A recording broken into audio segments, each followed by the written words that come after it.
আমাদের জীবদ্দশায়, আমাদের হায়াতে জুলাই শহীদদের বিচার যাতে নিশ্চিত করতে পারি, সেই তৌফিক আপনি আমাদেরকে দান করেন। ইয়া আল্লাহ, মেহেরবানি করে বাংলাদেশের স্বাধীনতা সার্বভৌমত্বের পক্ষে কথা বলতে বলতে আমাদের শহীদ ওসমান হাদি শহীদ হয়ে গেছেন মাবুদ।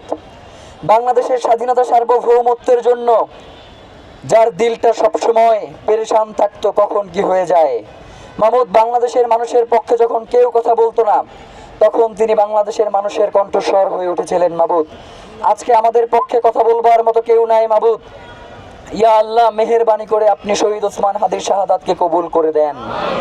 ইয়া আল্লাহ, মেহেরবানি করে শহীদ ওসমান হাদির শাহাদাতের যেই পথ, ইনসাফের লড়াই, মেহেরবানি করে যতদিন পর্যন্ত বাংলাদেশে আমরা ইনসাফের বাংলাদেশ গড়তে না পারবো, ততদিন পর্যন্ত আপনি আমাদেরকে হায়াত থেকে আমাদেরকে দূর করে দিয়েন না।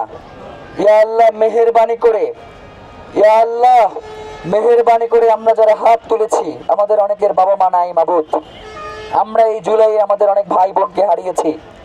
ইয়া আল্লাহ, মেহেরবানি করে আল্লাহ সেই পরিবারগুলো যাতে ধৈর্য ধারণ করে আগামীর দিনগুলোতে আপনার পথে থাকতে পারে, আপনি সেই তৌফিক দিয়ে দেন। ইয়া আল্লাহ, মেহেরবানি করে আপনি আমাদের যোগ্যতা বাড়িয়ে দেন। ইয়া আল্লাহ, মেহেরবানি করে আমাদেরকে সততার উপর স্থির থাকবার তৌফিক দান করেন।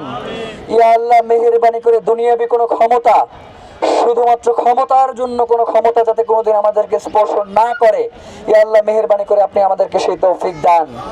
ইয়া আল্লাহ, মেহেরবানি করে বাংলাদেশে যারা ক্ষমতায় এসেছে এবং বাংলাদেশে যারা বিরোধী দলে আছে মাবুদ, প্রত্যেকেই যাতে বাংলাদেশের জন্য কাজ করতে পারে, তাদের প্রধান কাজ হয় যাতে বাংলাদেশের মানুষের অধিকার বাস্তবায়ন। ইয়া আল্লাহ, মেহেরবানি করে আপনি আমাদের রাষ্ট্রপ্রধানদেরকে অন্তরে তাদের সেই অমীয় সুধা ঢেলে দেন, যার মধ্য দিয়ে একটি ইনসাফের বাংলাদেশ প্রতিষ্ঠিত হয়। ইয়া আল্লাহ, মেহেরবানি করে আপনি আমাদের সকলকে কবুল করে নিন। ইয়া আল্লাহ, মেহেরবানি করে আপনি আমাদের সাহরি, ইফতার এবং ইফতার পরবর্তী বাংলাদেশের জন্য যেই আমাদের প্রার্থনা রয়েছে সেগুলোকে আপনি কবুল করে নিন। সুবহানা রাব্বিকা।